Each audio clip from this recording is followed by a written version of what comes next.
a bio about Shawn. He is the founding director and chief learning officer with the Teaching Excellence Center.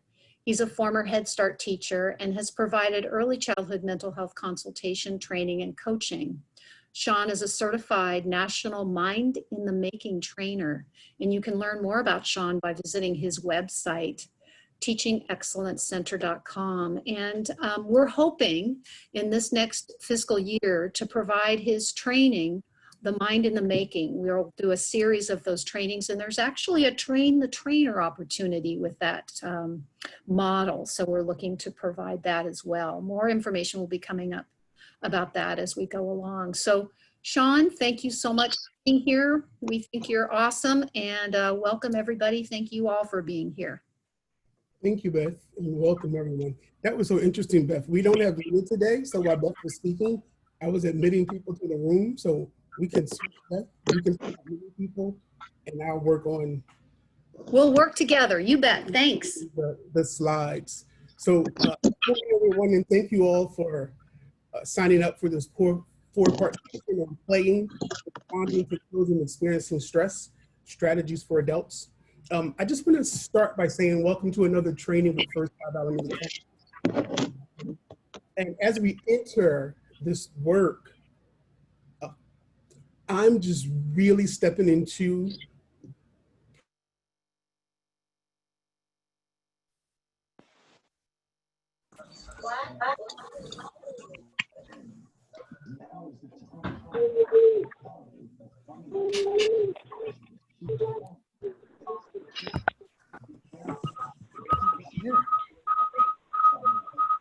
with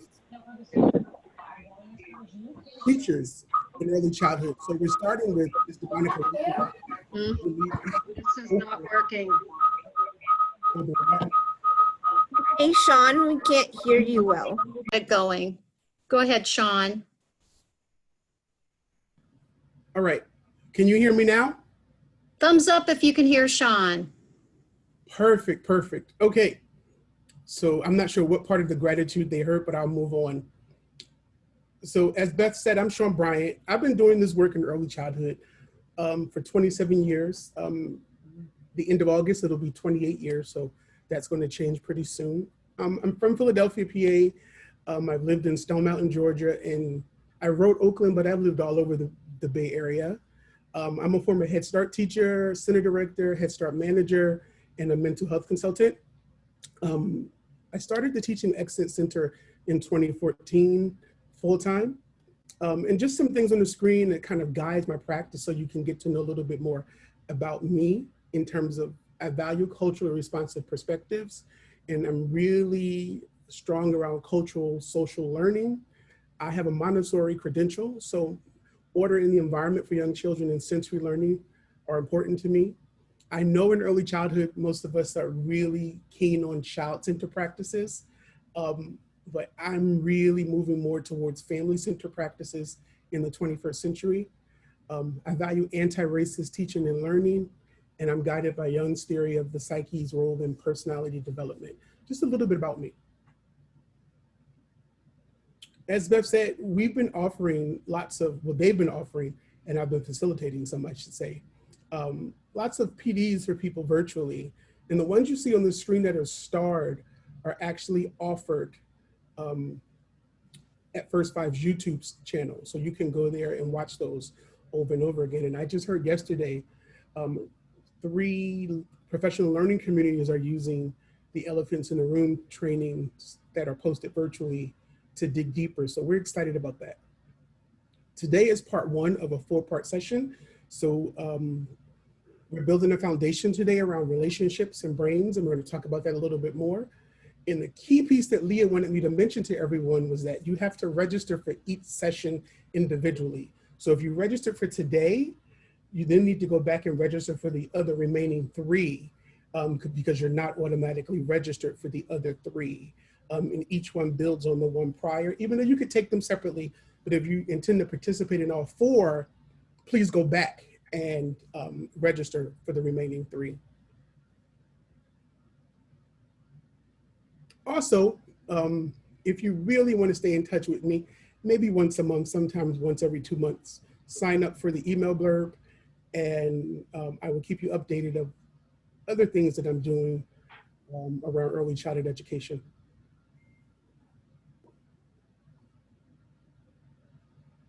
So as I said earlier, I'm practicing gratitude. I do this work largely because I value it and I believe in it, but I started training years ago when a colleague of mine, Jade, who used to teach at City College San Francisco, she had me come into her class every semester, her child, family, and community class, and she gave me 3 hours, and I would present on different aspects of the anti-bias continuum. And she really pushed me into training more, and she's an inspiration. I stand on her shoulders, even though she's transitioned, and I just like to honor her as much as possible. Because we're virtually learning today, we're going to raise some awareness. Hopefully you'll learn some new skills. And with the coming 3 sessions, we're going to practice those skills virtually. Today, not so much. We're going to do a lot of reflecting, which is still practice, but in the coming ones, we're going to do some other fun and exciting things online. So the training tenets is really, every time you learn something new as an adult, you have 72 hours, that's 3 days, to do something with that information. Your brain starts to get rid of it.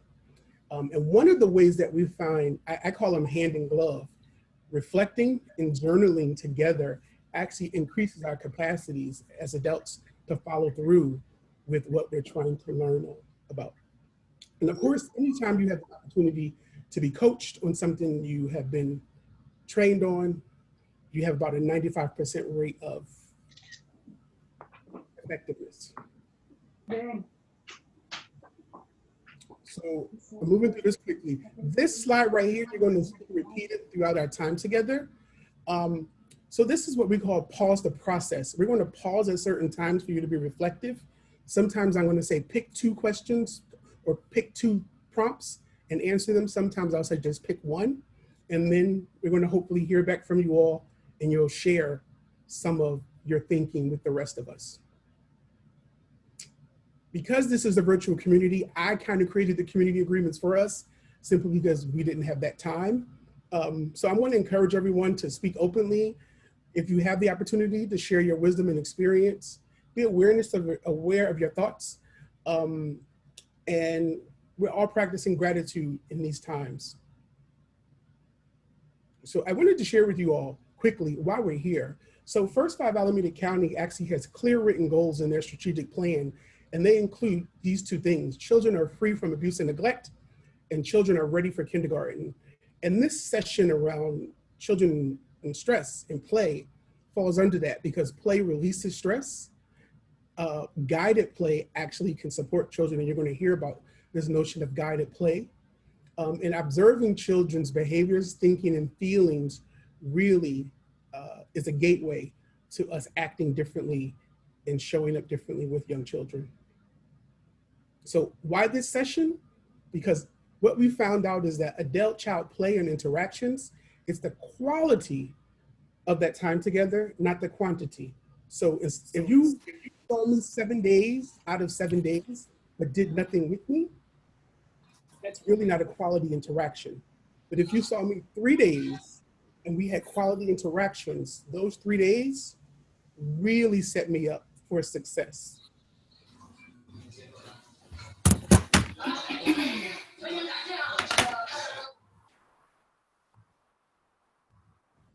I don't know why someone keeps muting me, Beth. Is that you?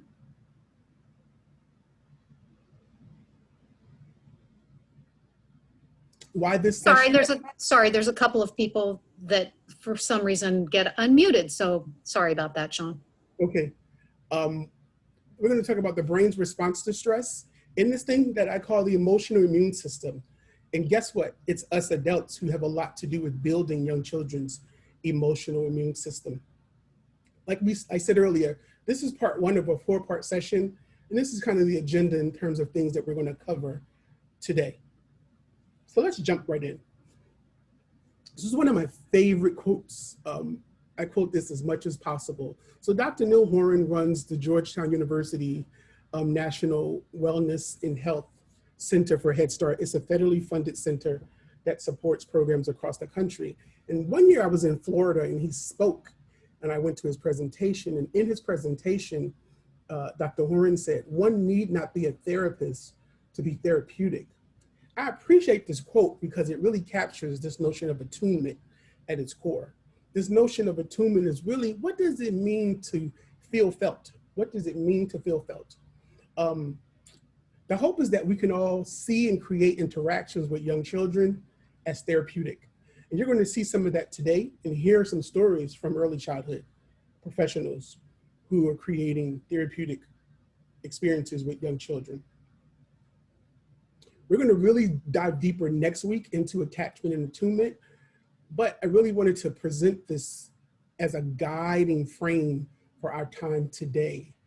For those of you who may say, well, Shawn, what does this word therapeutic mean?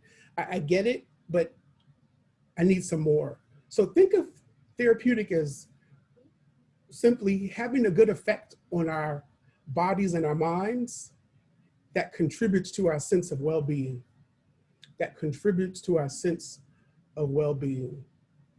All right? So what I want to do now is we're going to actually pause the process really quick. We're going to take a moment and we're going to consider the thinking stem that's on the next page. And as you consider this thinking stem, what I want you to do is think of one stem related to that quote from Dr. Horan. One need not be a therapist to be therapeutic. What does that mean to you? Just, you can respond in the chat or you can raise your hand and Beth can unmute you. But I just want to hear from some folk who are on the call today around this notion of one need not be a therapist to be therapeutic.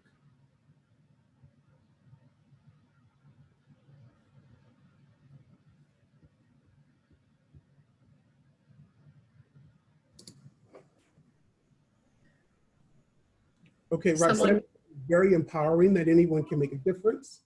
I like that. Being reflective. I'm thinking I can do both parent coaching to teach attunement during play, Lauren says. We all have the potential to be empathetic, offering support. Each interaction with another person is an opportunity to promote emotional well-being. Alexa says, simply listening. That's powerful. To be there, simply awareness, mindfulness. We all have the ability and the voice to support young children. Helping another to be seen and heard is therapeutic, Agnes, yes. Being in the moment. Being in the moment. I see lots of familiar names. I see Michelle Tyler, Denise Ketching. I see Anna. Eye contact, wow. Awesome, thank you all for that. Thank you all for that. We're going to move on.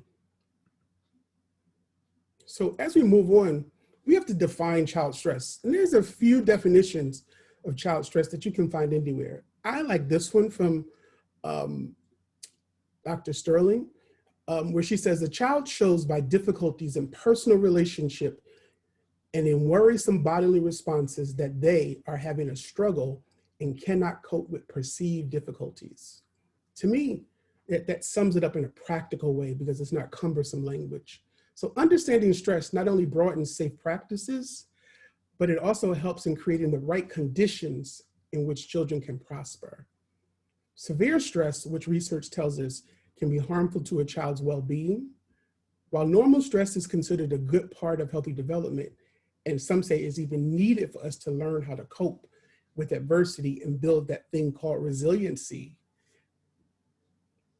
Dr. Honing has recently wrote a book about 2 years ago called Little Kids, Big Worries, Stress Busting for Tips in Early Childhood Classrooms. And Beth will put that link in the chat for those who are interested. So we're going to use this quote to guide us as we move forward. So I'm going to introduce you to some stressed children. So children exist on the continuum of individualization and experience. Over the next 4 sessions, I'm going to introduce you to Naeem, Zoe, Wyatt, Nevaeh, and Mariah.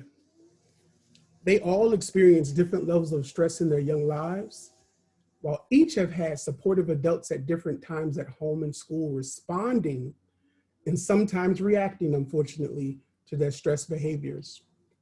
Today, we will find out a little bit about Naeem. Let's take a minute and read Naeem's stress story to ourselves.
All right.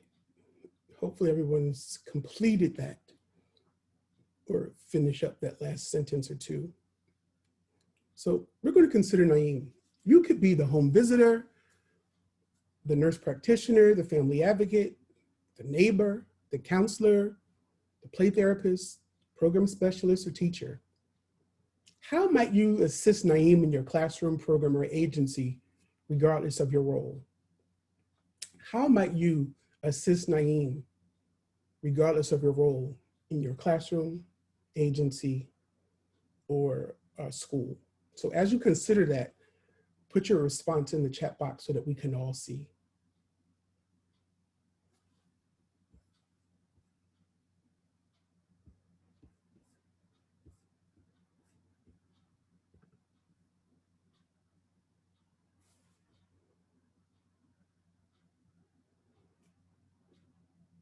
Listen to him when he expresses his feelings. Interact, interact, interact. Be there for him, consistent. Show him I care about him. Be present with compassion and listen. Definitely one-on-one. And model positive interactions with older people. Interesting, Chris. Help him feel safe. Listen to him. Provide a safe space. Offer arms to hug. Someone said listen and observe. By making Naeem welcome, show him that I care about him. Feel safe. Give him opportunities to express his emotions and listen. Show love and develop a safe place for him.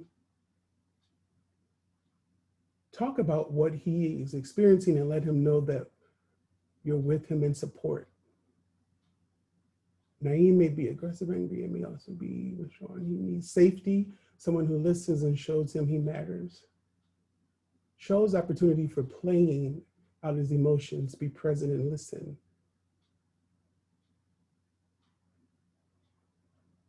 Awesome. So I'm seeing lots of people say they're going to listen to him, pay attention to him. As a few people say, give him one-on-one. A lot of emotional language.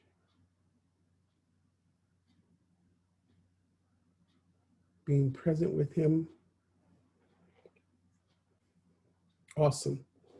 Thank you for that. So let's look a little deeper. I think all of those things are possibilities in terms of pulling the layers back around how we can definitely support Naeem by connecting with his family and other important adults in his life. So the next thing I want to introduce you to is the Child Life Stress Scale. And I've starred some things here because I want to spotlight them.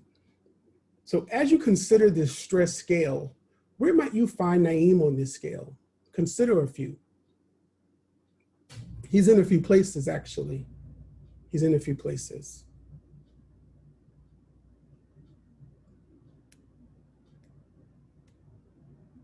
Some of them may be starred, some of them may not be. So while you're considering that, I want to pull your attention to number 18, which is exposed to violence at school.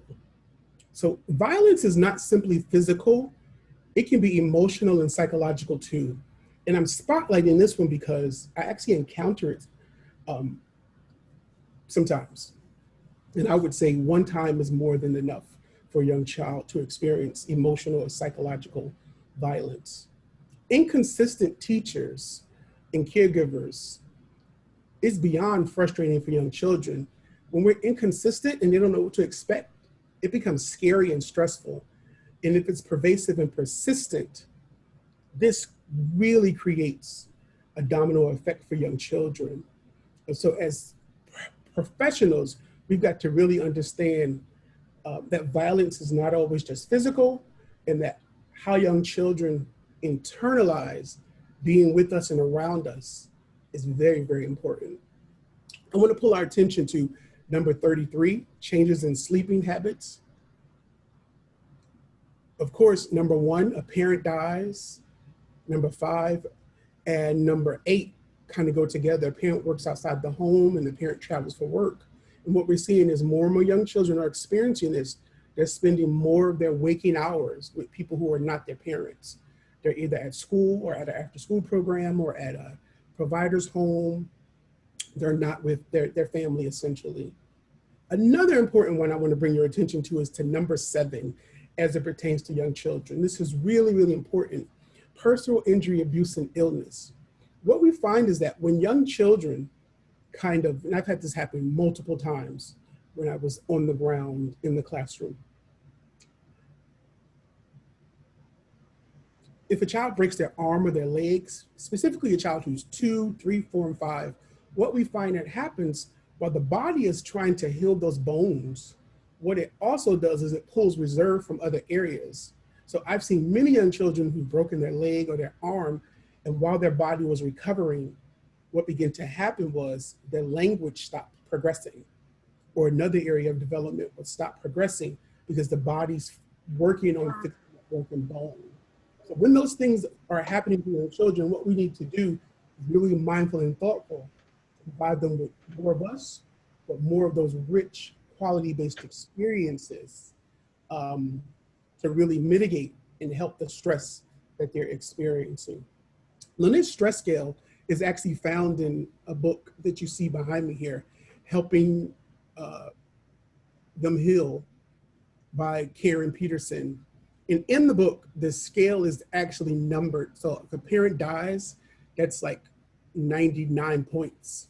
So each one of them, as they're listed, they actually attributed a point system around the amount of stress that the child will experience from that. And of course, we know multiple stressors exacerbate the circumstance and situation for a child.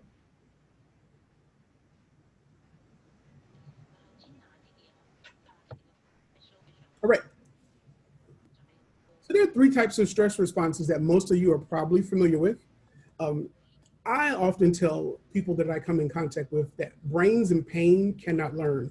If a child's brain is in pain, learning will not occur. So those 3 types of stress, as we see, there's positive stress that kind of creates the foundation for resiliency. Positive stress is things like getting a shot at the doctor's office, going to school the first day, meeting new friends. And if you look at that thick purple line, what you see is the line goes up, then it immediately comes back down. And the child, what we like to say, connects back to calm. Tolerable stress, these are things that are a little bit more prolonged, but with what caring, supportive adults, that thick purple line comes back down. These are things like having a broken bone, a loved one passes away or dies, we move from one place to another. All of those things can be stressful to young children. But as you can see, that line comes back down and the children are regulated again. So if you look at that third purple line, we call that toxic stress. So this is what we call prolonged stress. You see that purple line goes up and it doesn't what? It doesn't come back down. That line does not decrease. So when we recognize these three types in ourselves and in young children, we can anticipate what? Various outcomes. The impacts of the stress can be better understood by us. As educators, we can build practices and strategies to reduce stress and effectively treat stress-related problems within our capacity. So what I want you to do now is think back to Dr. Horan's quote on one need not be a therapist to be therapeutic. Researchers distinguished amongst these three types of stress in children, but here's what they found. The key element of toxic stress, this is huge, the key element of toxic stress is the absence of a supportive adult relationship to help the child manage. That's the key absence. So many young children experience what we call clusters of stress factors. And we consider a cluster 3 or more of those stress factors combining on that stress scale. And when those stress factors cluster, the experiences mount. They can cause what? Delays in development. I already gave you an example of the child breaking their bone, right? And language development occurs because of that medical injury. So we need to be mindful of the children who are in our care and around us, around the mounting stress in their lives, to do more of what? Building supportive adult relationships to help them manage that stress.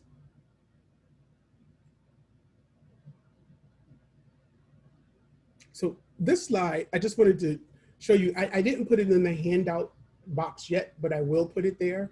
It really just looks at what to notice for it. It moves from blue to red in terms of emotions and thoughts, learning and social relationships around when children are flourishing, when they're pretty much doing okay, when they're starting to struggle. And this is all related to stress. And when they're severely impacted by the stress, things that we can do.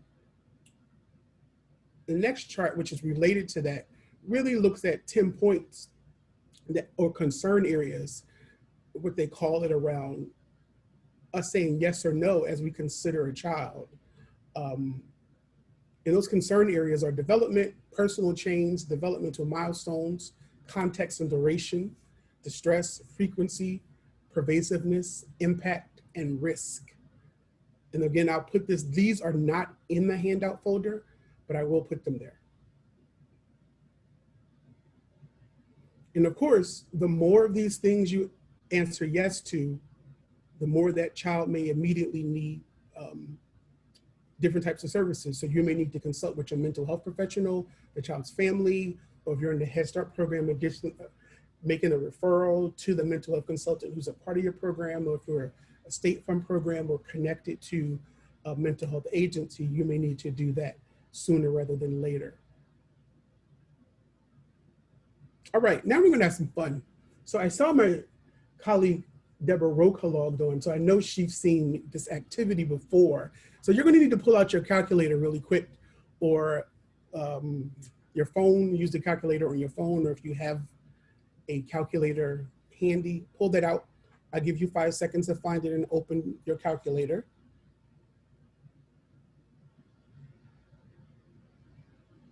So what I want you to do is we're gonna do some basic math. 365 times 2, you should have come up with 730. 365 times 27,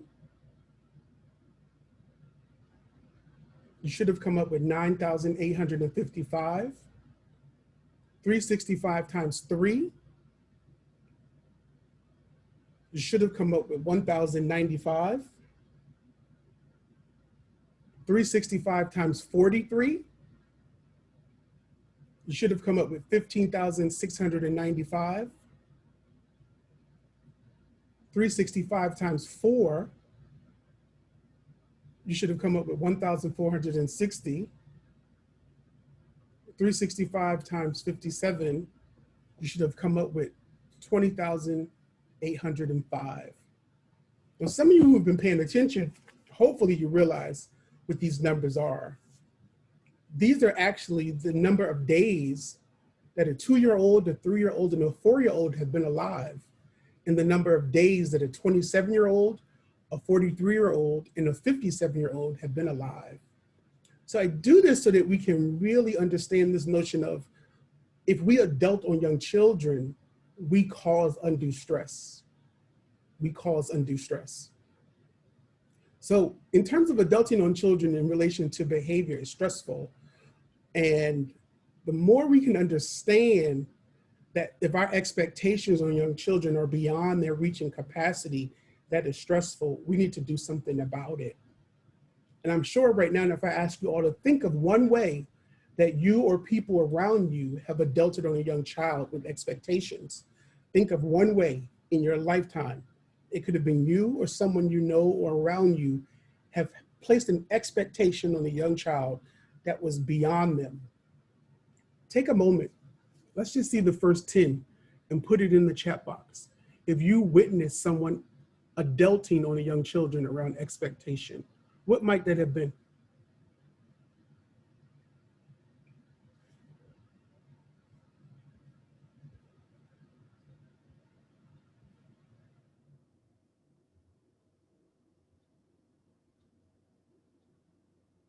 Oh, I like that one, Kathy. Expect them to calm down too quickly. Yes. Rhonda Hall said, sit still.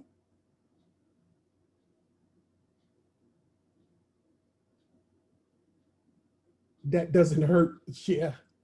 Don't cry. Oh, all of these are great. Asking a toddler why they're having a tantrum. Good luck with that. Oh, as the oldest child, expected to take care of my siblings. Paying attention, sitting still again. Do as I do, not as I say.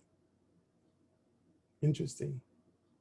Regulate their emotions like an adult. Awesome, Patricia. The student walked away to calm down, and I guess the adult said, don't walk away from me, that's disrespect. These are awesome. Boys don't cry. Oh, that's one of my pet peeves. That one feels prickly. Oh, look me in my eye. All of these are great. Thank you all. Great. You have to do this art project. So Denise, you are only sending your messages to me. So you need to click on where it says to and scroll back up to everyone, because I just noticed I'm the only person that can see what you're writing. So you have to switch that at the bottom in the chat box. Thank you all for doing that. So who was that first one? What was it? What was her name? Kathy Gallagher. So Kathy, you're our first winner today. So Kathy, I need you to actually go down in that chat box, find my name, and send me your email address. And you're the first winner. You're going to win a $25 gift card. Awesome, Kathy. Thank you, thank you, thank you. Thank you all for participating. So now we're going to move into developmental stress. We're going to step into developmental stress.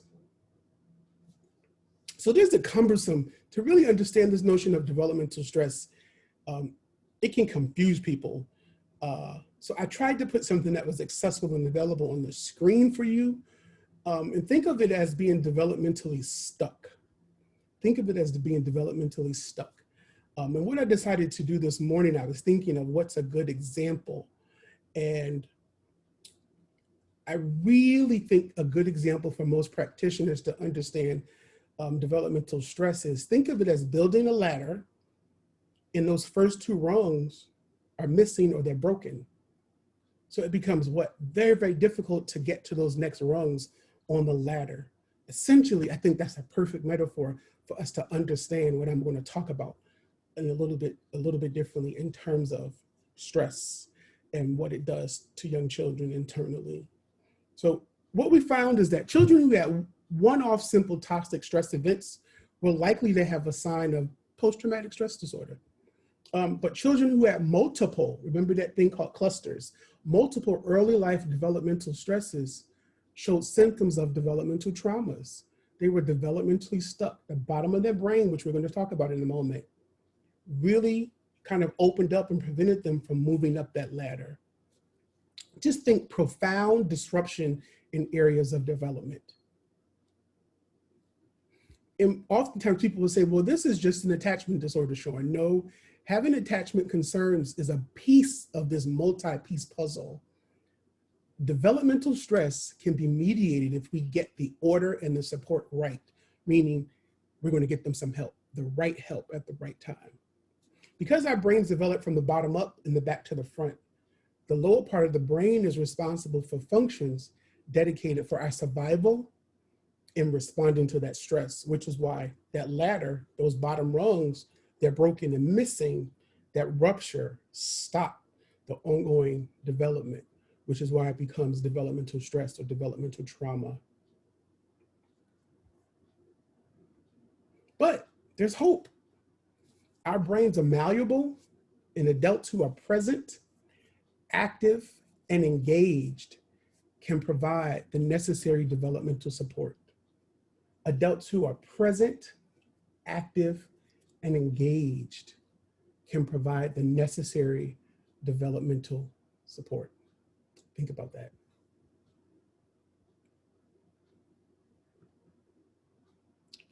So now we're going to step into this notion of developmentally appropriate play. So many of you have heard the concept called developmentally appropriate practice, which is really grounded in research on child development, psychology, learning, and educational effectiveness. So I'm going to refer to that as DAP. So developmentally appropriate practice, or DAP, requires both meeting children where they are, which means that the adult must get to know them well, and enabling them to reach their goals that are both challenging and achievable in all areas of development. So those 2 points are key. They're both challenging yet achievable. So it's not so much of a challenge that is going to cause me stress, but it's a challenge that's achievable. And you're going to see this happen soon in the video of a teacher and a student. This is all areas of development, and that includes both social and emotional development. It includes children of all abilities. Oftentimes, we miss or leave out children who are differently abled, and that becomes a problem also. And it can create stressors for that child or those children. So developmentally appropriate practice means all teaching practices must be appropriate to children's age and developmental status. So let me break that down for you. So I may be chronologically 4 based on when I was born, but in some areas my development may be 5 or 6. In other areas I may be 3.5. The more you are attuned to that and my unique needs, regardless of my ability, your responsiveness to who I am actually becomes part of my success.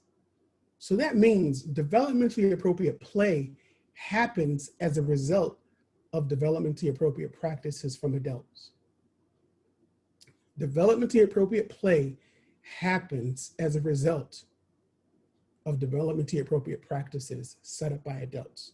And when we talk about guided play next, you're going to really get the gist of what that means and how it's enacted.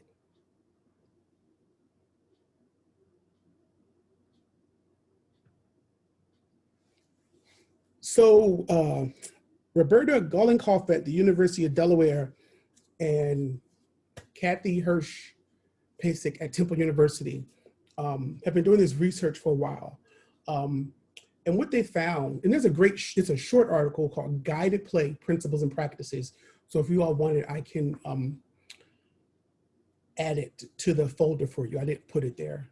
So what they found was this notion that how children play and are engaged really is not always the same. So what they said was traditionally adults direct the play when it's direct instruction, which is sit down and listen to me, and we can attempt to make it playful. Adults can co-op play, when we create games with rules or we say draw it this way. Those things are basically directed by the adult. Then of course there's free play, which we talk about a lot in early childhood, which is really guided by the child. But then this notion of guided play, which is really guided by the child, but set up by who? The adult, so that the child can be what? Successful while the adult is there, which is really, really a part of it. So what we see here is Cesar Herrera Castro, who teaches in San Jose, California, So Cesar knows that a few of the children in his environment saw a house fire with people inside. And in the classroom, they created a burning house over a few days during play.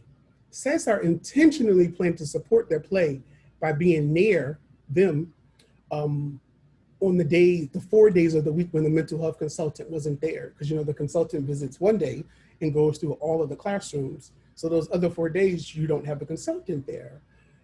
So as children played with the materials, Cesar got near, he said, I wonder if they need help. How can we help them? One child said, get the ambulance. Cesar came back and said, I wonder what they are thinking and how they feel. By following the lead and allowing the children to welcome him in, he was slowly becoming part of working through the neighborhood fire. So think back to Dr. Horn's quote, one need not be a therapist to be therapeutic. One need not be a therapist to be therapeutic. Very, very important, because oftentimes we decide when we're on the ground with children, I'm going to do this, but I'm not going to do that, or that's that person's job and responsibility.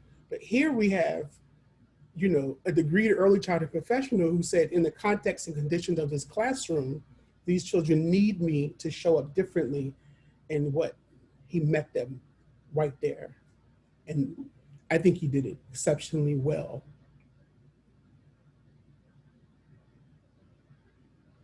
The last slide, looking at Ms. Wendy Wally here, who works for Oakland Unified.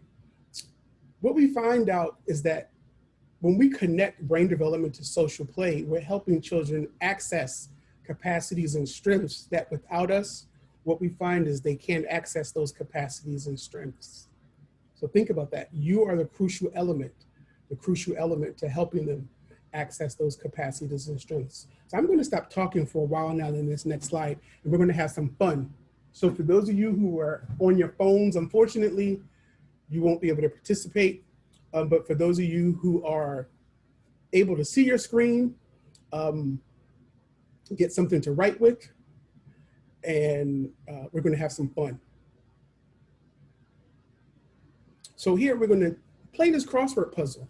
So there are 5 words in this crossword puzzle: temperament, awareness, relationship, notice, and stress.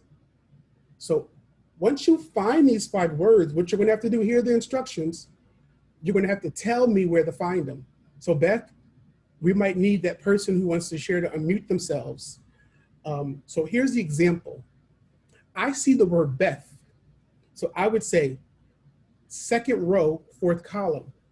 So the second row, the 4th column over, I see B-E-T-H.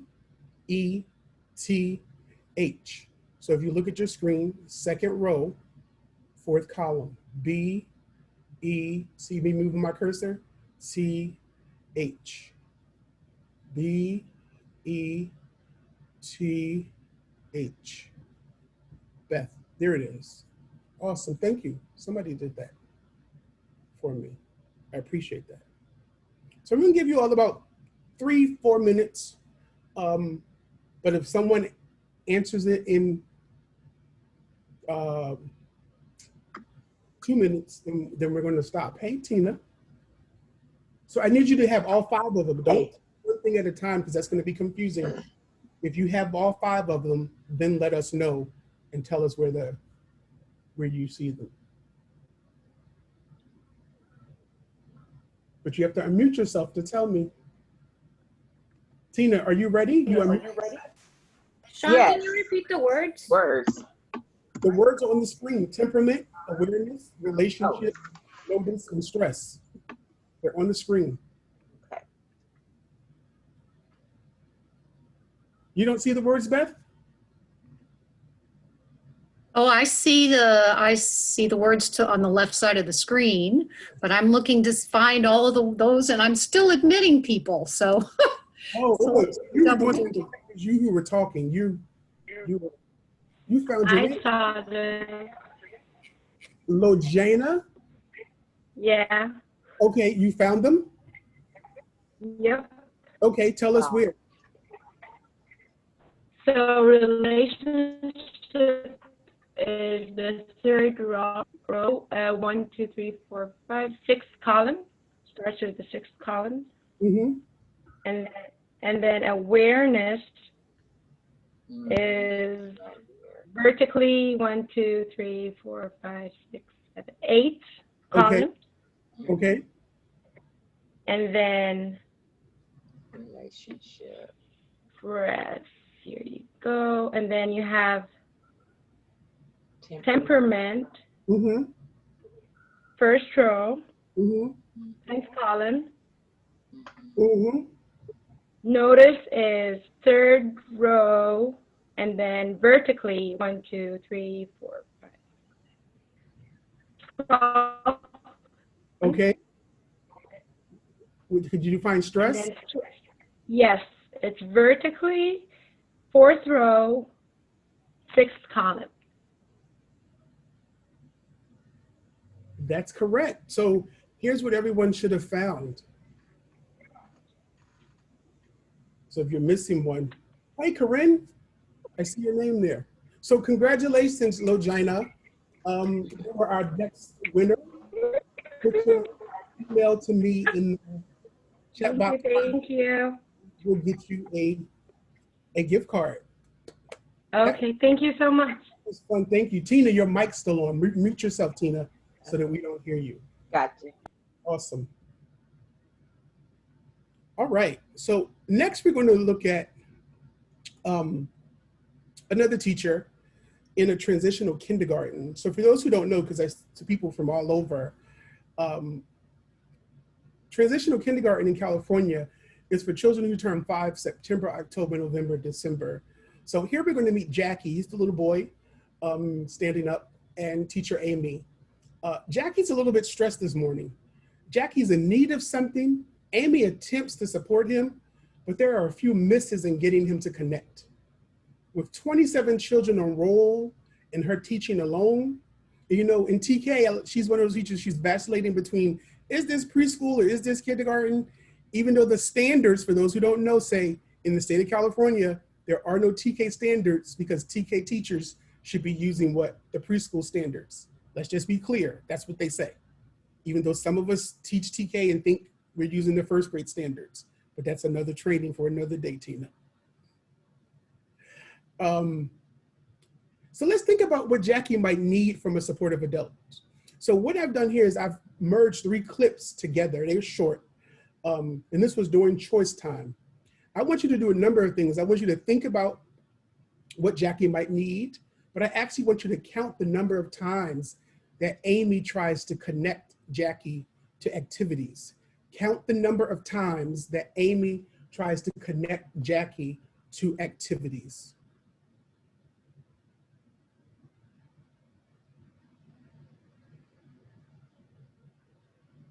So before I start, because a lot of people have your video on, if you're in a place and your bandwidth isn't strong, when the video plays, yours might buffer and move slow.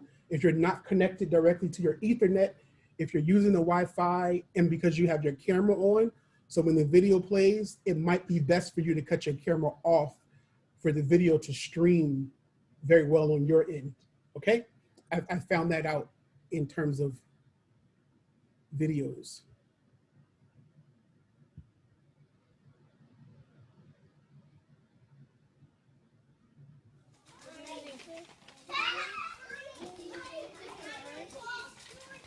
Oh, like the cars. Did I put them away? Or you know what? I'm sorry, I forgot to tell you I have a different place. I put all of the block clocks right in here. Yeah, we're not using dinosaurs today, but you could use cars or the cars if you like.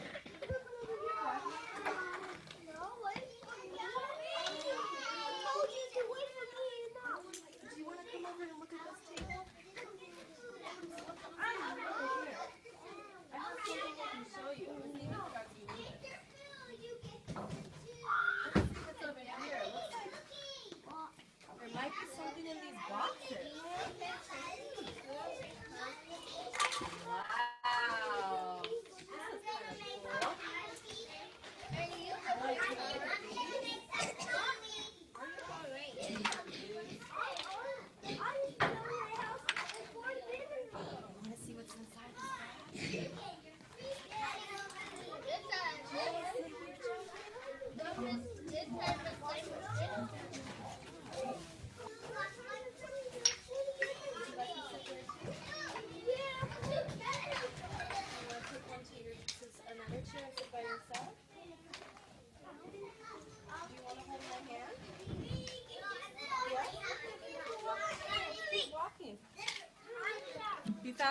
cars, William? Looks like, oh, that doesn't belong there. Thank you. That must have got put in there by accident.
Cool, I'll be right over there, Kings, and I want to. You know what?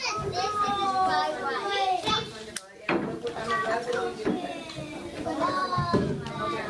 Put it away or you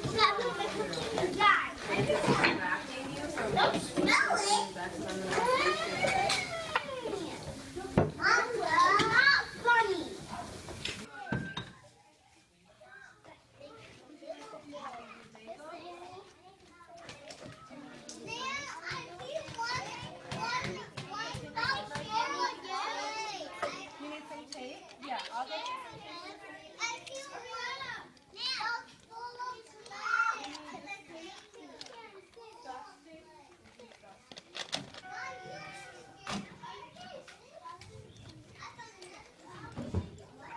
This is all the tape we have left, okay?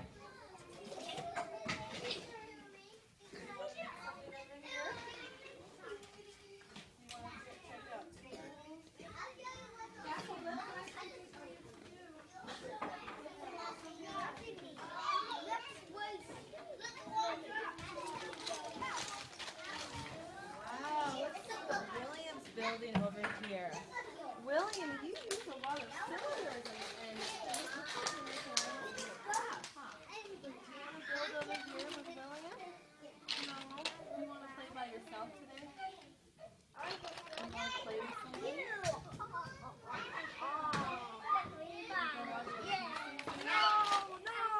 Let's see what Kingston's doing.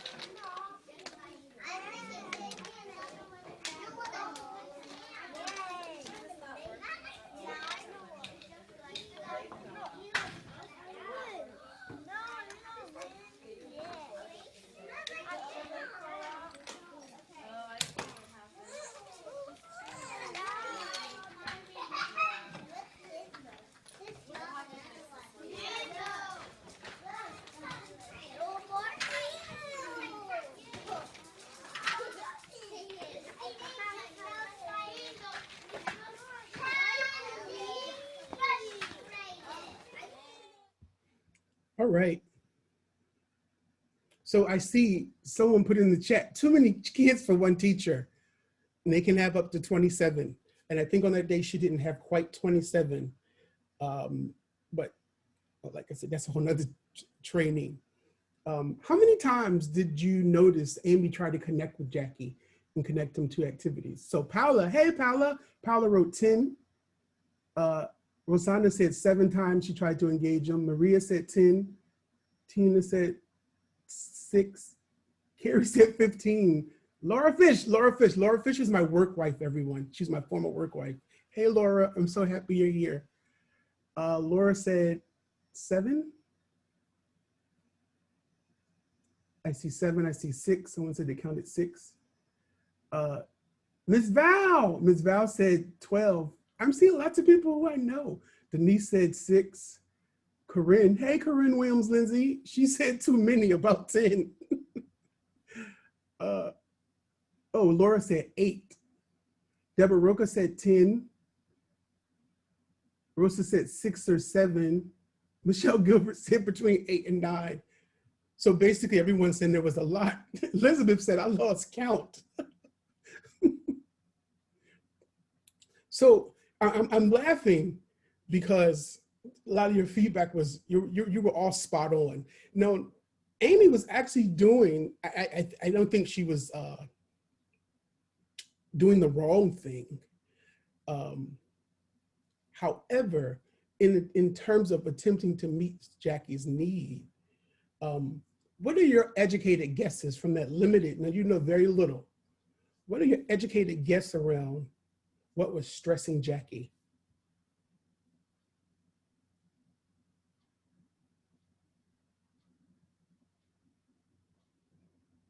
Maria said language barrier, his first day, family situation, overwhelmed, needs extra support to feel comfortable and connect, overwhelmed, overstimulated, did not seem to take his jacket, no friends, he is new, he's not new. Anxiety, Roxana said anxiety, given the time and space to decide what he wants to play with, his first day, too many things around him, maybe overstimulated, not helpful, first day of school, too loud. He seemed afraid, he seemed not interested. He needed her attention one-on-one, but she was unable to devote attention to him alone. He seemed like he needed connection and seemed stressed and shut down, shy to make friends, isolated, overwhelmed, may not feel well. She couldn't just pause and drop because she had so many kids.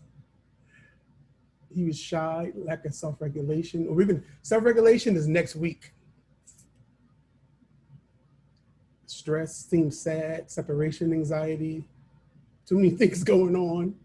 All right, so let me tell you a little about Jackie. I think those were all great observations from awesome professionals.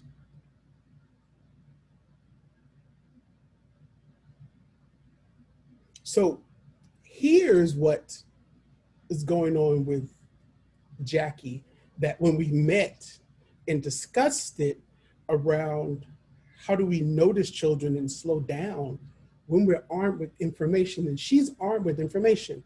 So what you all missed, because I didn't show you that clip, I'm going to show you the other clip of the morning later. So what Amy does in her classroom that I think was phenomenal is that when her families drop off their children, for the first, 7 to 10 minutes, families come in with their kids and they sit down at the table and they start reading them books. Every family doesn't stay every day though. Sometimes it's an aunt, sometimes it's a big brother, sometimes it's a grandma, abuelita, but it became a practice. So they sit down and they're reading books. And because every family doesn't stay, what happens is families at tables with children where there's no parent there, they help them. And what it allows Amy to do is to connect with children who actually need her. And every morning there were 2 children who needed her, which was a great strategy. Jackie oftentimes missed that experience because he went to another support service room before he would come. So every day, essentially, what Jackie would do is he would show up when circle time was ending. And because circle time is for young children a time to connect and see who's there, he missed all of that. So his entry into the classroom was, I'm walking into actively engaged children.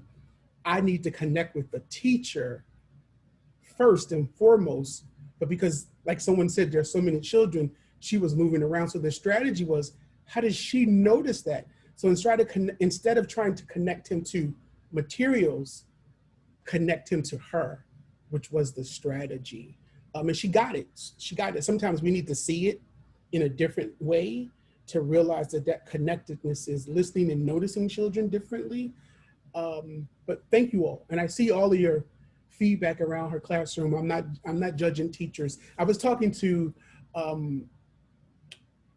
did I forget her name? Beth, before the call, we get on earlier, and we were talking and we connected. And I was telling Beth that in this spirit of gratitude that I'm really trying to embody, and some of the first people who I'm really demonstrating gratitude towards is early childhood educators. And a lot of the women in my life who've been the shoulders that I've stood on in my 27 years in this work.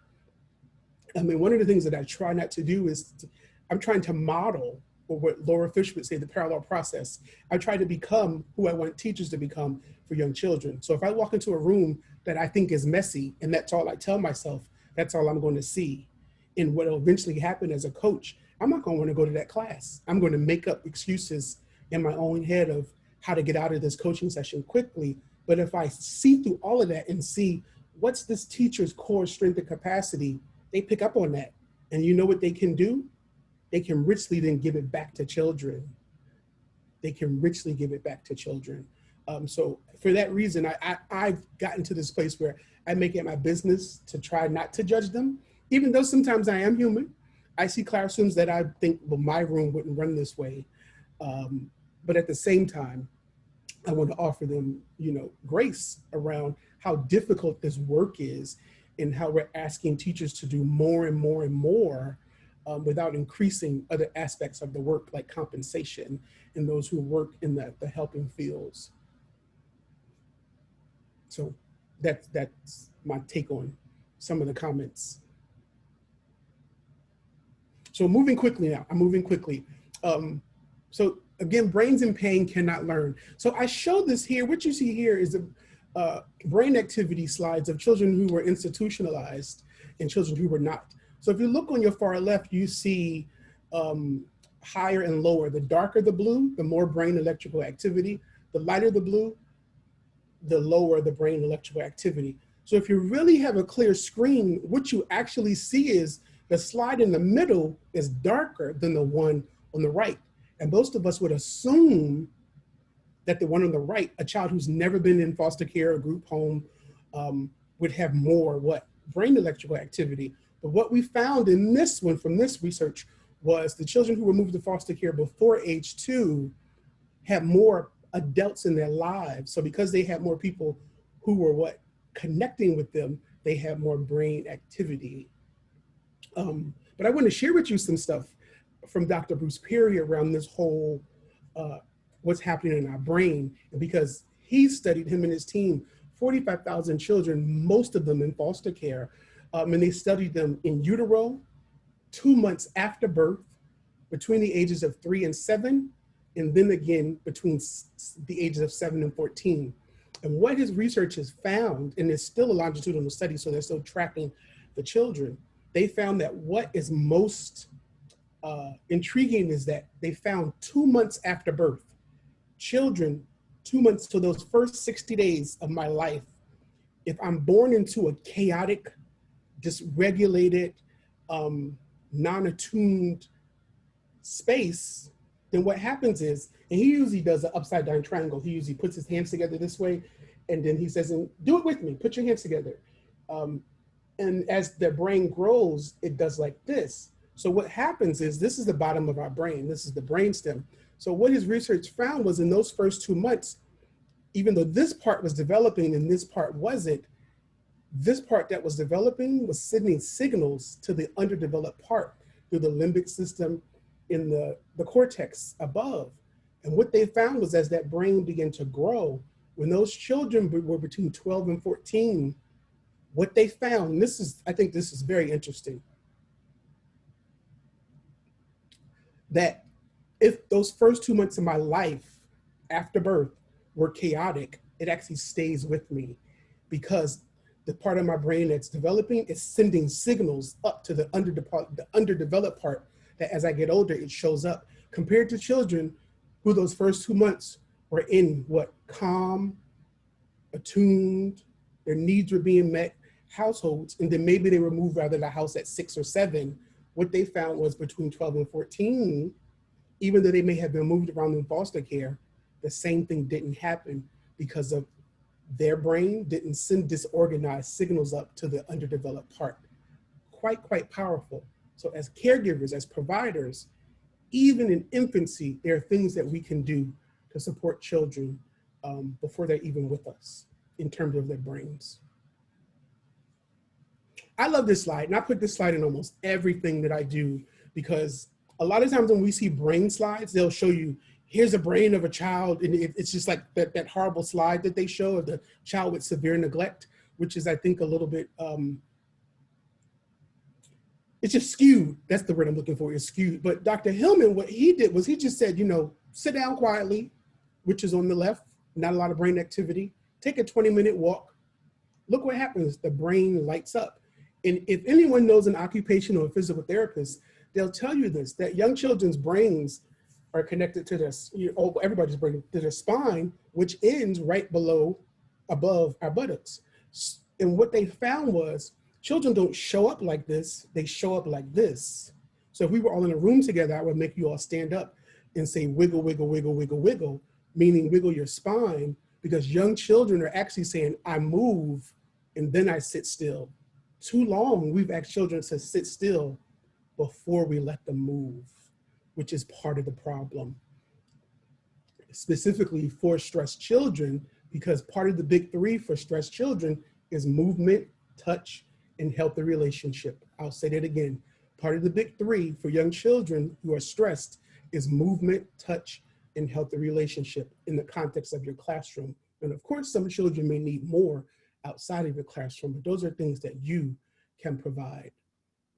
So I want to introduce you all quickly to Ms. Esther Litz, who's a master teacher, and I met her about 6 years ago. And when I met Esther as a seasoned, experienced mentor teacher, you know, she told me, Shawn, I'm about to retire and I'm moving back to Peru.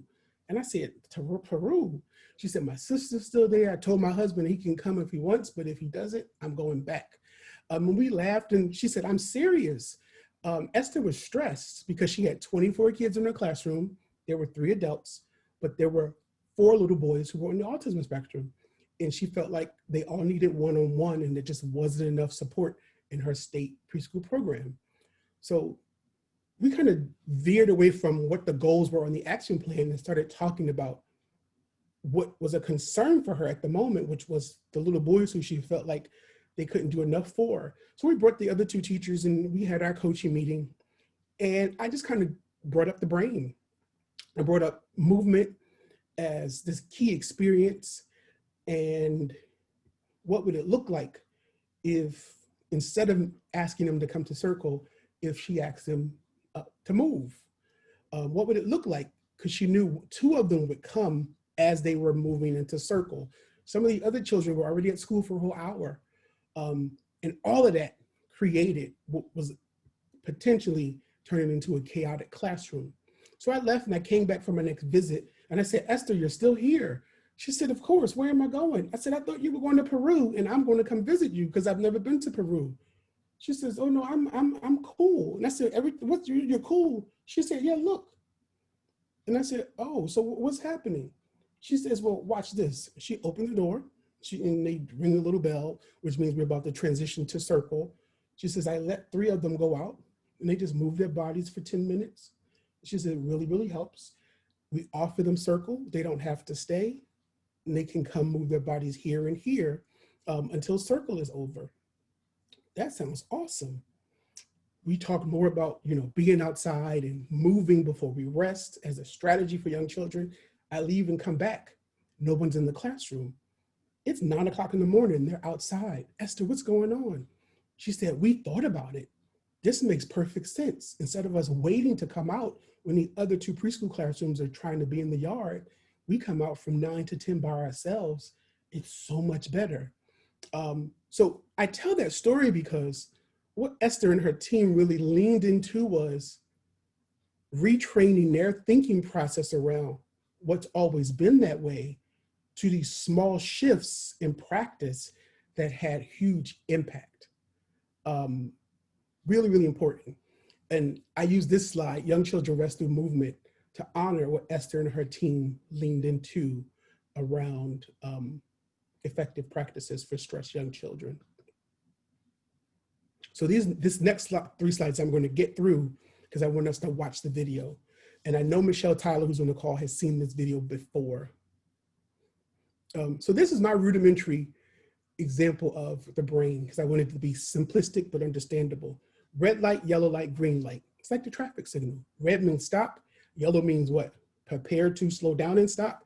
Green means go. What you see under those are what happens. You see naturally occurring hormones, cortisol, dopamine, serotonin, oxytocin. Not Oxycontin, oxytocin. They're really different. Young children in the red zone, when their cortisol levels become too much, they become stressed, and that actually has the ability to change their brain's development in overload. It changes their coping systems and their thresholds. So children who live with high cortisol, what was to everyone a kitten becomes a lion. What becomes a neutral face becomes an angry face. And it's up to us to help them reset and recalibrate their brain systems for responding to that experience of stress. Okay?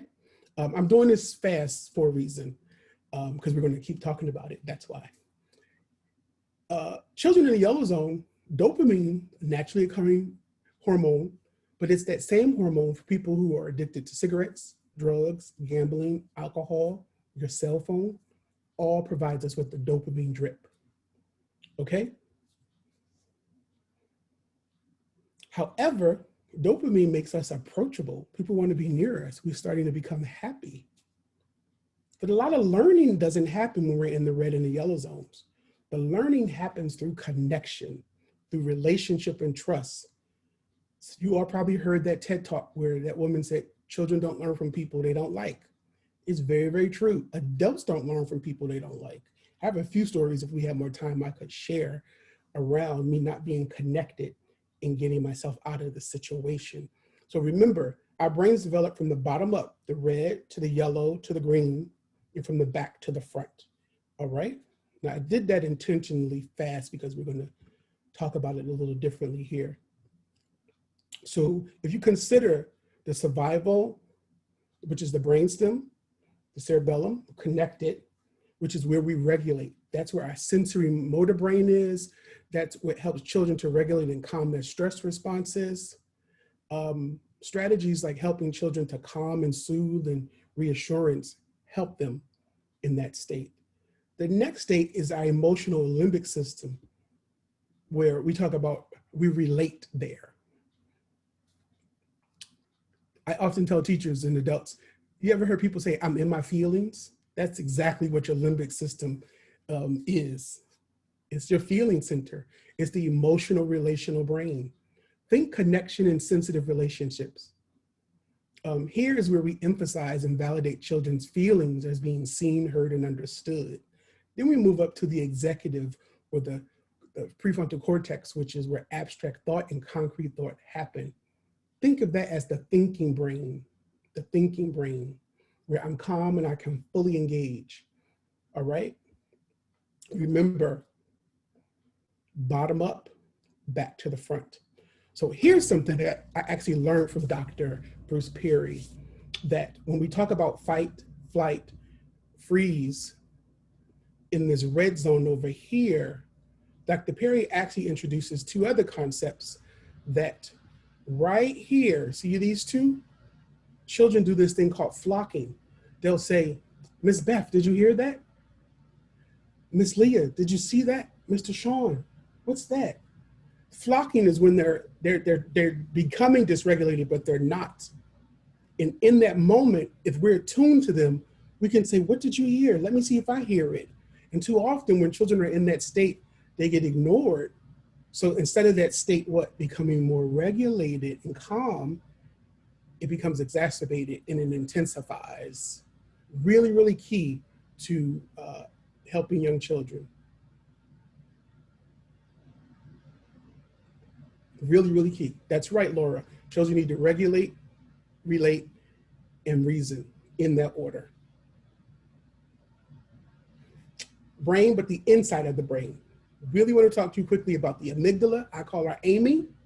In the hippocampus, I call them hippo. So Amy and hippo are two important pieces inside the brain. So your amygdala is really what I just call your fear center.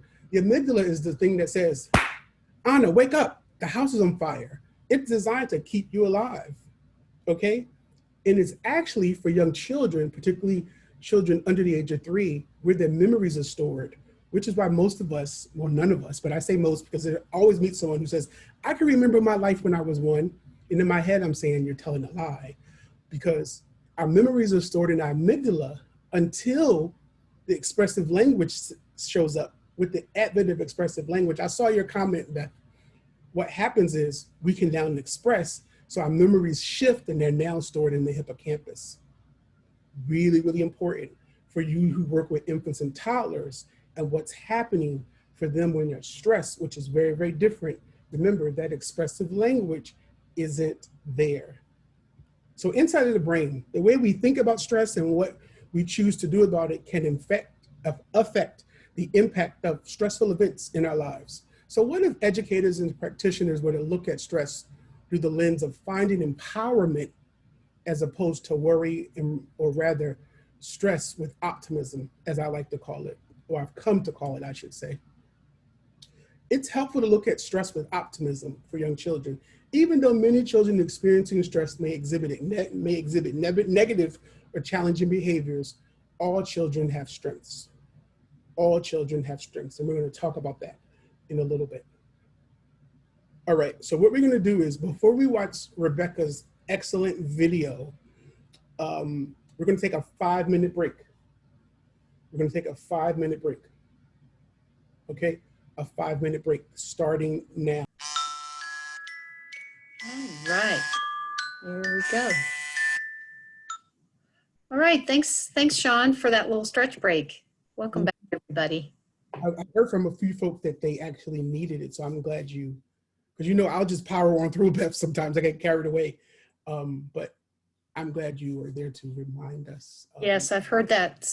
Laura said sitting is the new smoking. Unfortunately, we're all working from home. Some of us are, and it's true. We got to get up and remind ourselves to move around.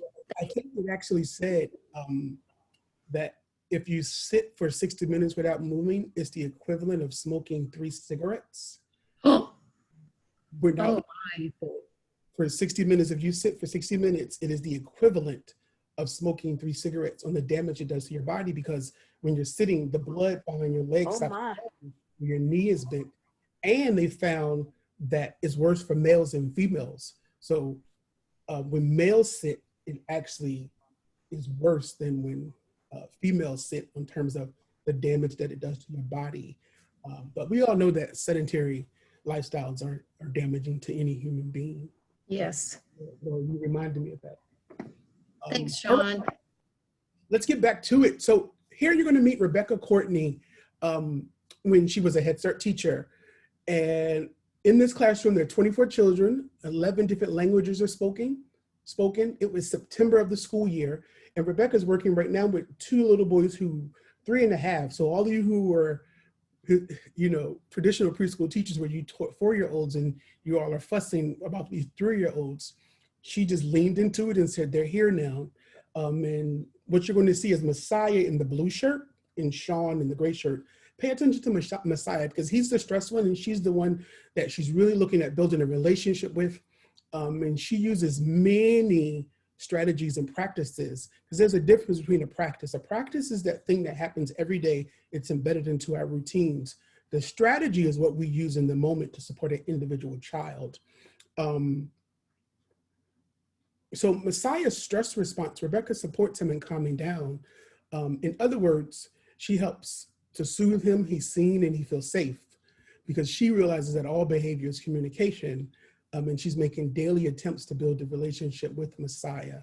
So take notes of the strategies and the practices. And then we're going to go back to the brain, and you're going to see what Rebecca actually does is Messiah starts in the red zone. Rebecca helps him move to the yellow zone, and then he takes a dive into the green zone all on his own. And it's just really, really special. And I just want to tell you about Rebecca. So she was nominated, I nominated her when I coached her for Teacher of the Year for this in California, and Marin County Teacher of the Year. And I believe she came in second for State Teacher of the Year, but she won for Marin County Teacher of the Year. And I'm very, very proud of her and count it a privilege to know her in terms of my gratitude towards her. So let's watch the video now.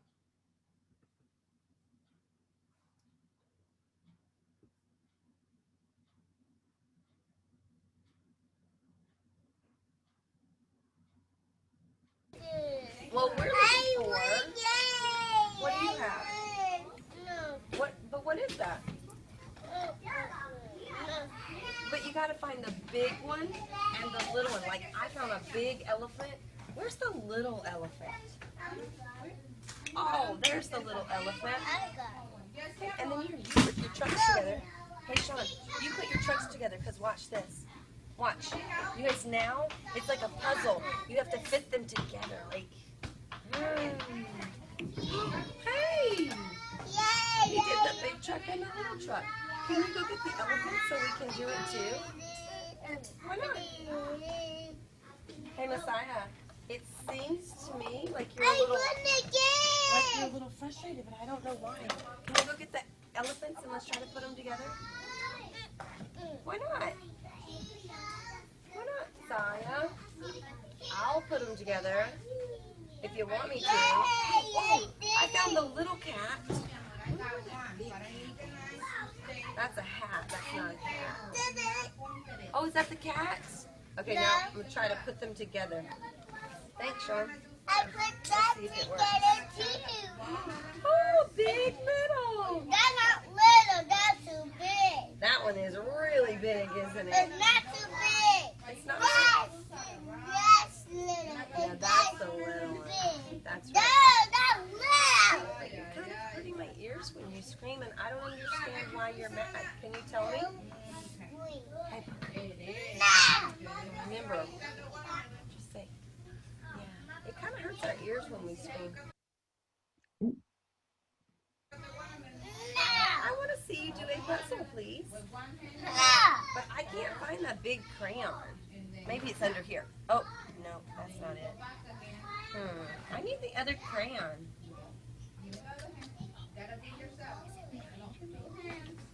I found it. Oh, you found it! Can you put them together? Yeah. Okay. Awesome.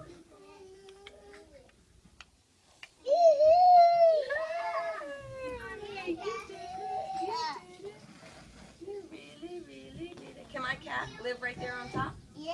All right. Now let's see what else. Froggy. Froggy. Oh, I found the little frog. Yay. Yeah, where's the big frog? Oh. You got it. Now I think the only thing that we're missing are those crazy elephants. Where did they walk off to?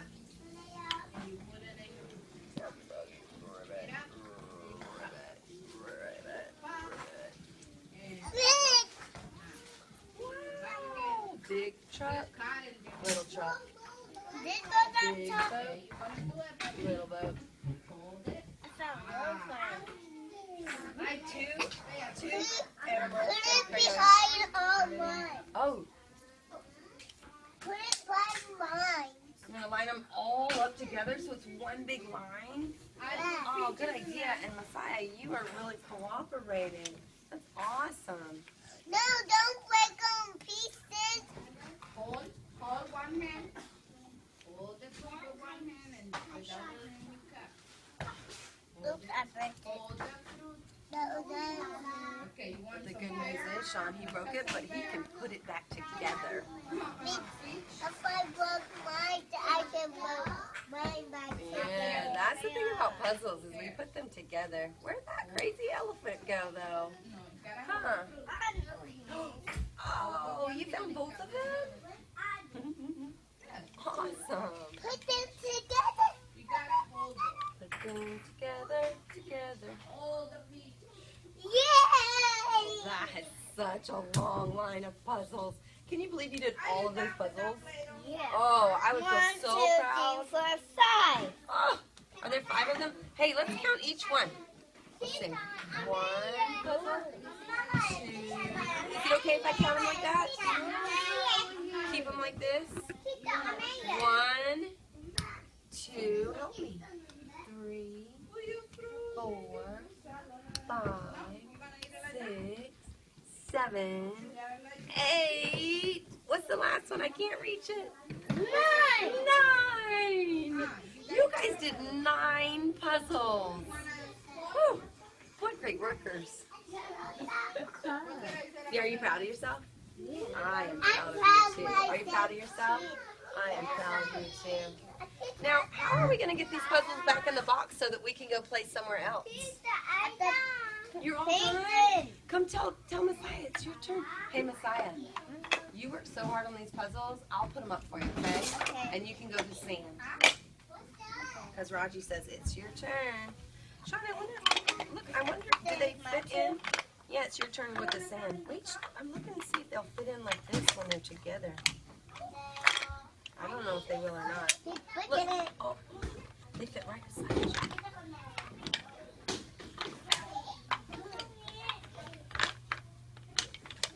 You guys are so good at cleaning up. Wow. Thanks, Messiah. Thank you, Shawn. Wow. Hey, would you like to do these puzzles? Shawn just got finished. All right. So I see some people have already started typing into the chat box your responses. Thank you. Well, we're So actually, I've listed strategies Rebecca used, and I see people are listing PDA, and she did go through Teaching Pyramid more than once, which to use some of. She was more into the GLAD and SEAL trainings that she went through. But she was on the floor. She was equally level with him. She does not react negatively to him tossing the piece, which for many adults could have been the push to move from responsive to reactive. She asks him lots of questions and lets him make the choice. And if you notice when he starts with the, and she's not activated by that. And because she's not activated, what? He's picking up on that. So he starts what? Responding to her, which is the key piece here. She doesn't let his stress bring her into stress.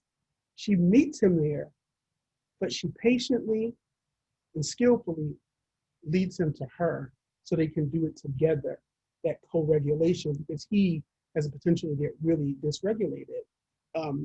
Misses a lot of school, and she was committed to him getting the best experience that he could get. So all of this is listed here. And what I really like about it is, what you actually see is the red zone, he's there with her. She asks him some questions, and then she starts using emotions and feeling words and moves up to the limbic system. He responds in kind. She's still off asking him open-ended questions. She doesn't block him in. She's staying with him. You know, she's really relaxed. And then what happens, he starts participating. And when he starts participating, he's able to do what? Appeal to his executive center. That's when all the academics start happening. He decides to count. She doesn't tell him to count. He does it on his own. He uses his feet. And then here's the big part, which is why I love this clip.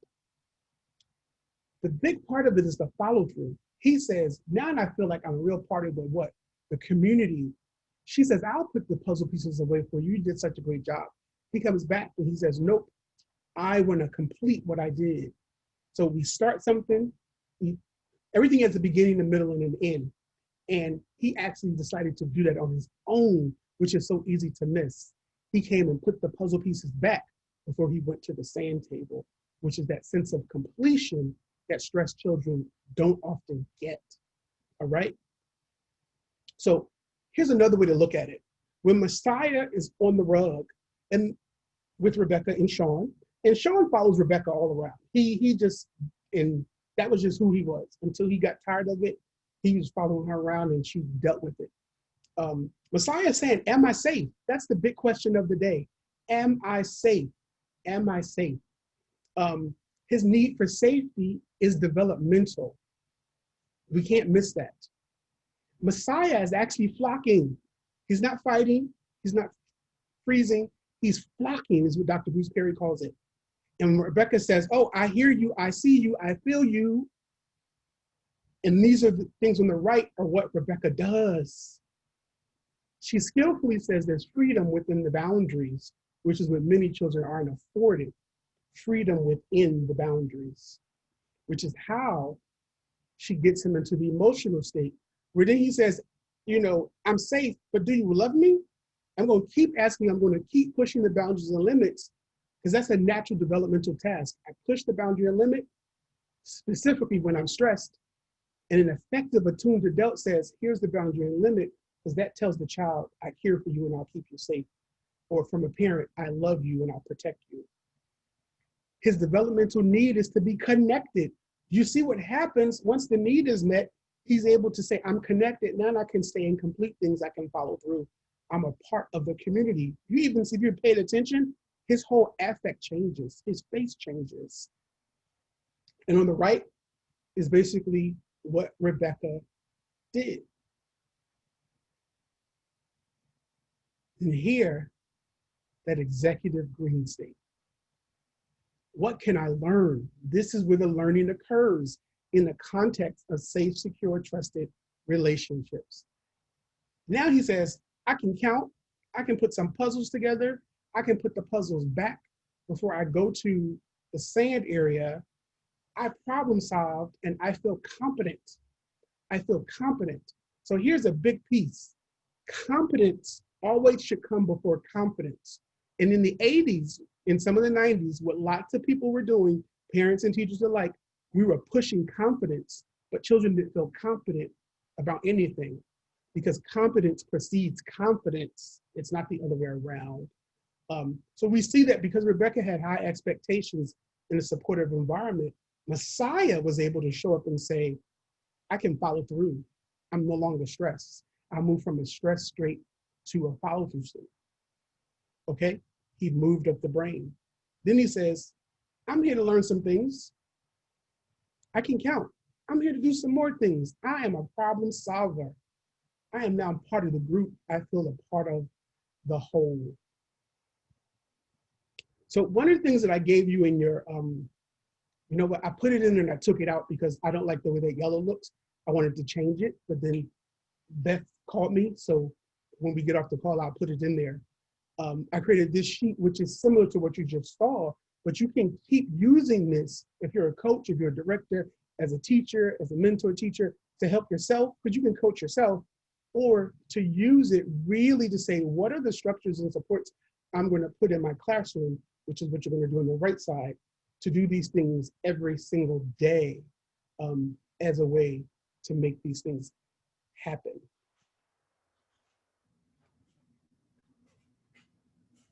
So again, we're going to pause the process. So I want to give you all about a minute and a half. Pick any two thinking stems and complete them, any two and complete them, and then put yours in the chat box for us. Put yours in the chat box for us. Or if you're brave enough, you can unmute yourself and speak yours to the whole audience.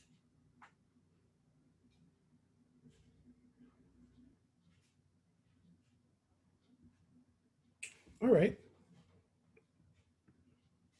We're going to move to the next slide. So I call these the powerful three in terms of understanding stressed children. We've got to have a knowledge of child development, or we won't know what's typical and what's atypical. We won't be able to distinguish stress from non-stress. We've got to have an understanding of the brain's connection to relationship. And we just saw that demonstrated with Rebecca and Messiah. And they're going to learn about temperament, and I'm going to share a story there. But before we get there, I want to share Jennifer Fox's from her book, Your Child's Strengths. She really looks at what she calls the activity strength, the relationship strength, and the learning strength. And I really appreciate these strengths because the activity strength is really related to regulating. So if you think of Bruce Perry's regulate, relate, and reason, the relationship strength is related to what? Relating. And the learning strength is related to reasoning. It's all right there.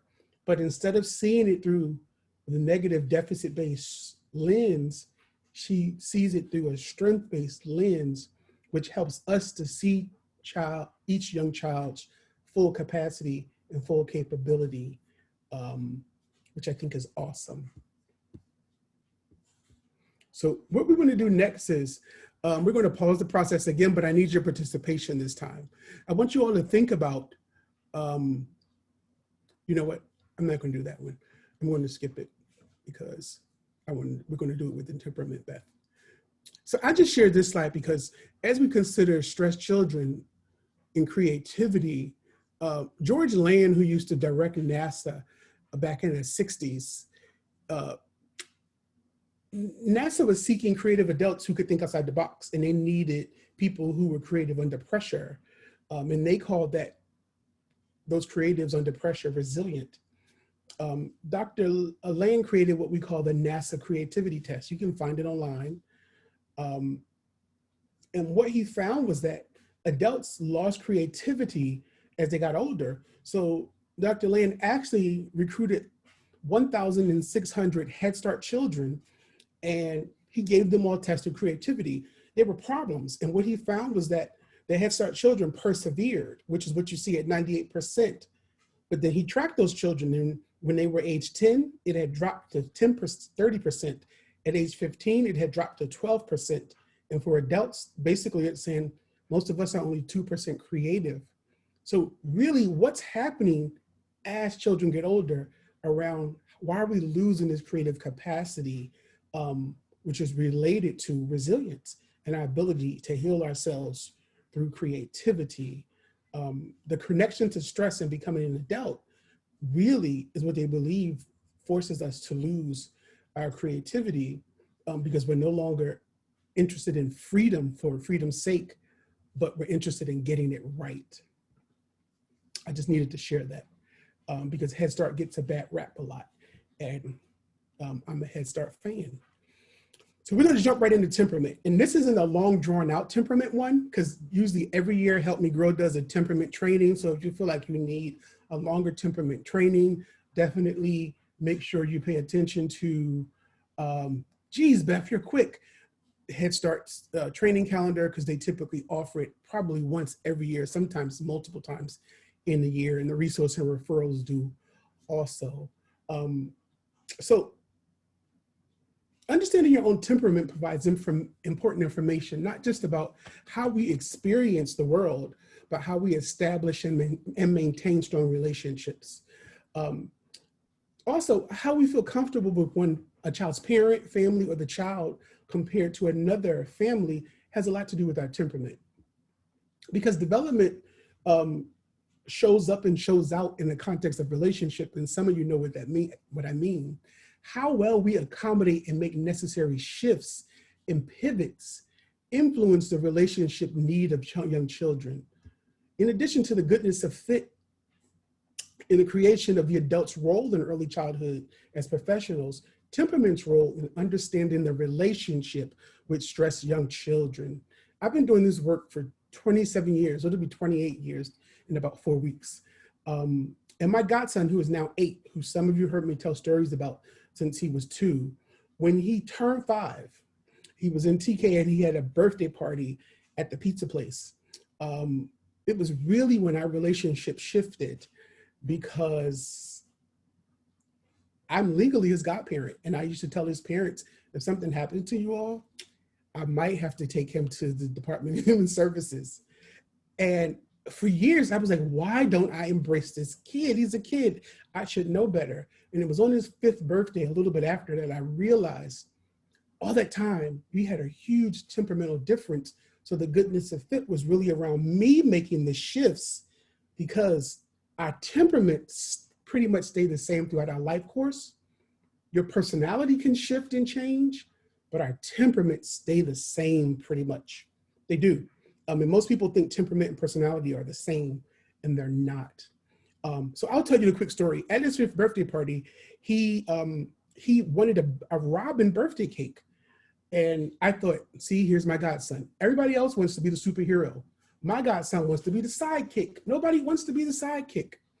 So no bakery sells a robin birthday cake. I'm calling Sacramento, I'm calling San Jose, we're calling San Francisco, we're calling everywhere. Nobody makes it. Long story short, I found Lego pieces, robin, bought the cake, me and 5 other adults put all these little pieces together, 5 bottles of red wine and 2 boxes of pizza. They're on the cake. I show up to the party with the cake, I put it on the table. He stands at the table, he looks at the cake, and he looks at me. He looks at the cake, and he looks at me. And I'm standing there, and his mother saying, tell they call me by my middle name. Tell Uncle Maurice thank you. He looks at the cake and he looks at me. He wants to take the toys off, and they're saying, you have to wait until we sing happy birthday. And I share that story not to say buy the kid a cake, but to really say that was really the first time since he was an infant. Yes, he was, Arnetta. She said he was at my site. That I told him, I see you, I value you. And I'm being honest about it. That was really the first time where he said, you heard me. The only thing he had asked for his birthday was a Robin birthday cake. And he received it. But in the midst of that, I realized I need to show up differently for him. The same way I show up for his sister, who's 5, who's my favorite. I have flaws. Her temperament's a lot like mine. And I realized that all those years that I've been doing this work, I missed that because our temperaments are so different, the goodness of fit was off because I wasn't doing the work around goodness of fit, which actually caused him to be more stressed at times. So I took the long way around because I want you to devote time to this temperament dimension here. Another handout that, I don't know, did I put it in there? Should be in the handouts folder. But what I want you to do now is I want you to look at quickly all the 9 temperament dimensions. And then what you're going to do, and then I want about 5 people to share, is you're going to look at the typical behavior in that first column where it says I am. So I would say activity level, I would read it, and I would say, is my activity level high or is it less? And I will bubble one for myself. Then I want you to look at that child is, think about that child who past or present, who when that child missed school or didn't come to the program, you thought to yourself, there is a God. He's not here today. He's going to be sick for the next 3 days. Be honest with yourself. In that next column, think of that child who on your way to work or wherever, that was a child that you thought to yourself a few times, I would love it if this kid was my child. I want you to do the temperament dimension for yourself and for those 2 children at different extremes. And we're going to take about 5 minutes to do this. And then I want to hear back from some folk about this. All right, 5 minutes, Beth. Okay, that's time. Beth? All right, maybe we can hear from maybe 2 or 3 people. If you can either post in the chat box or unmute yourself and share what you noticed about yourself or what you noticed about taking the temperament dimension.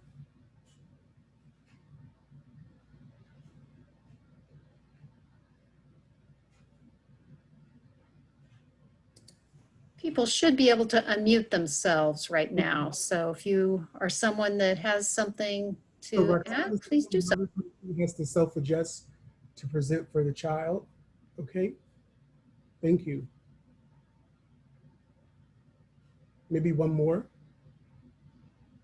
Something that was revealing for you, surprising. It helped me to reflect on my own temperament. I forget sometimes. Paula says there are only 2 things that match with my 9-year-old. Everything else was opposite. It's great to know where I am. I'm almost the opposite of my child, except in the intense personality and distractibility. And maybe this is where we need to work on. Awesome. Thank you all for that. So we need to always consider this notion of positive relationships, and they happen through giving children time and attention and interactions. Another thing that you all need to know as providers is we oftentimes get stressed out because it's easy to forget that you're managing on every single day, no less than 10 relationships. And what I've listed here is all the relationships that you're really in charge of managing. And what you see Cindy doing here is I happened to be there. The little girl walked in and she said, and this is typically something that teachers stay away from. She walked in and she said, Miss Cindy, my mom gave me Tylenol because I was sick. And Miss Cindy, you know, felt her head. If you look over Cindy's shoulder, they were talking about germs at school. So she came in and said, my mom gave me Tylenol, I was sick. You know, Miss Cindy took her temperature and she had to go home. And oftentimes that's something that many professionals stray away from. but because of the relationship that Cindy had with not just the child, but the family, she didn't hesitate to move into what the policy was: relationships, relationships, relationships. And in terms of relationships, we needed to understand that they're complex, and the magnitude of what we ask teachers and children to handle in terms of what's expected is huge. So here's another one that I'm thinking about. I'm not sure if I want to put this one in there. This is really a child-teacher relationship scale that's actually being used across the country nationally. And I'm going to tell you something about this. I just put 10 of them here, but there are 28 points to consider. And what teachers do is they rate themselves from a 1, definitely not, does not apply to a 5, definitely applies, on 28 statements. And the statements really measure closeness and conflict between the teacher and the child over 28 dimensions. And lots of stuff and inequities are coming out of this national early childhood scale. So one of the things that they're founding when they ask the question, how are teacher-child relationships measured? And they found that, you know, close relationships and connectedness were important, that relationships that were affirming were needed. However, strained interactions created unsafe classrooms and unsupportive teachers. This is our current research that's currently in progress and won't end until May of 2021. It's been funded until 2021. So you might say, why does all this matter? And it matters because what we know is the context of teacher-child relationships matter greatly for all children, specifically for stressed children. And what's coming out of this research is teachers are stressing children out. So this slide really is a takeaway. So if you look here, lots of inequities are coming out of this research. And this is early childhood programs. So we're talking about children who are ages 1 to 5. Lots of inequities. So what they found was teachers reported that they were less close to students who were multilingual. Teachers reported favoring closeness to white children and some Latina children, depending on their language fluency and colorism, meaning lighter skinned Latinx children were favored, darker skinned Latinx children were not. Black children experienced more conflict-related relationships with teachers than anyone else. Clearly, children don't benefit without positive relationships. We had high teacher reports of problems, behaviors that were salient amongst Latinx children. With Black children, teacher-child relationships were significantly linked to math and social skills, and the social skills being the big concern, specifically for those Black children. And they found that these are all equitable opportunities to shift practices in how teachers are seeing young children in the context and conditions of early learning settings, where the relationship, which should be the forefront, is ruptured from the very beginning. It's very, very important around teacher-child relationships and what to report. Lisa, if you go to the Early Learning Network, they have a YouTube page with lots of great videos. But if you just go to the site, Early Learning Network, and you'll find all the research links there. And what they do is I actually get their emails. I sign up for the emails. So the one I'm referring to just came out May 20th of this year, and they give me a blurb. And then if I really like the blurb, then I can go read the dense research article. And a lot of the research articles are actually on the site free. So a lot of them that they're referring to are there. A few of their presentations are there. I highly recommend just signing up for the Early Learning Network, Lisa. Great question. Thank you, Lisa, who's my new friend, Lisa.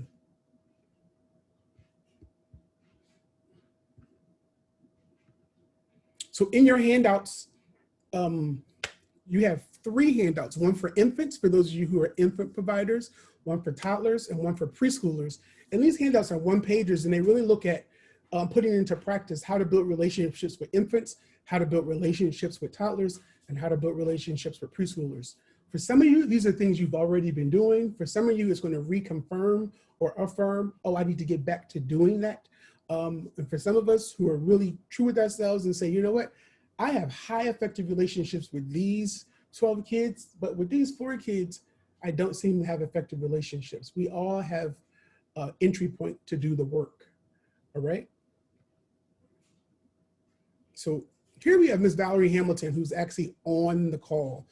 This is a still. You're actually going to see Miss Val's video in the upcoming weeks. She's a family childcare owner in Oakland who I had the opportunity to support as a mental health consultant over a number of years. Yeah, Ms. Val is just an all-around great person. And what we're finding about effective practice in relationships are the Miss Vals are the active ingredients in the relationships. So who children are, who they become, and how they see themselves as important is all related to the adults in their lives. It's all related to the adults in their lives. And we can't miss that. So thank you, Ms. Val. I see you there. Okay. Stable relationships are interventions. They meet needs and they build high quality for young children. So we're coming up on the end. I want to share Marjorie's story really quick. 6 months ago, I would walk into work and sigh when I saw Fernando. He exhibited aggressive behaviors, hitting, throwing toys, wrecking others' works. You all know, I started taking detailed notes on everything he did, said, did, who was around him, everything. I started to notice some patterns in behavior. I also found out his parents were separated. In reviewing language development, I noticed his language skills were lacking. In working with his family and my director, we got help. We have learned skills to help Fernando help himself, like signing and shadowing his play has helped us help him with skills he hadn't quite mastered, like asking to join in the play. I also saw how excited Fernando is about cars. So we often draw maps for his race cars or read car books to learn new things about cars. Now, I can't wait to see Fernando every day. Marjorie, early childhood educator. And I share that story, that true story, because it's important for educators to think about what children take away from a stressful experience. If Fernando picked up on Miss Marjorie's frustration and anxiety on wanting to come to work, he's going to internalize that along with other children in the classroom. But Marjorie stopped and she reflected and acted on her reflection, and she made the shift in her thinking and her behavior. So this slide really just looks at some ways to support stressed children. And this is in the handout. I won't go through them all. And what's in green is really the takeaway. Some more ways to support. And really session number 4 is really all strategy based, even though all you heard today were strategies. But I know a lot of people come because they want these types of things that many of you are doing, but we're not consistent about. Another important strategy that I want you to consider with young children is this notion called compartmentalization. That means the rules change from place to place. And what we find is that stressed children, it helps them to calm. So if I was stressed and Beth said, Shawn, I know when we're at cousin, Brian's house, you can play with his dog and the dog runs in and out. Now we're going over, Aunt Mary's house. Her dog stays in the yard. It really doesn't like people. It's going to bark. We may look at the dog through the window. It's going to still bark. She's helping me to compartmentalize, to know they both have dogs, but they're different. When we do that for young children who are stressed, it actually reduces their stress because they know what to expect and it helps them to feel safe. It's an awesome strategy for you to practice around compartmentalization. Some considerations for environments for stressed children. And I've been talking to a lot of teachers who are saying, I'm in my classroom, the kids aren't here when we're cleaning up. And I've had teachers who said, I like the bright colored rugs. I like stuff on the walls everywhere.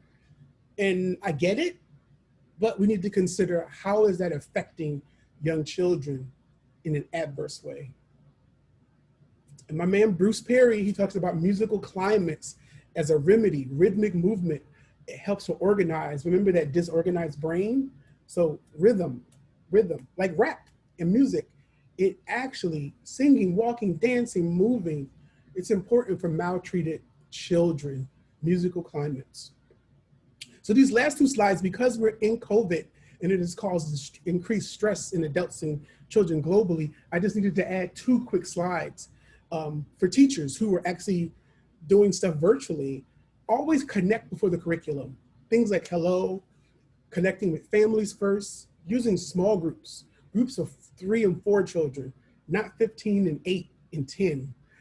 Make connections with each child. What we're finding that this book reading thing that took over virtual is not the best for young children. Things like music and movement are. And for teachers who are actually virtually teaching groups of young children, what we find is the engagement and intentionality. And what you see in this picture is actually a Head Start teacher in San Antonio, Texas, who is at home with her daughter.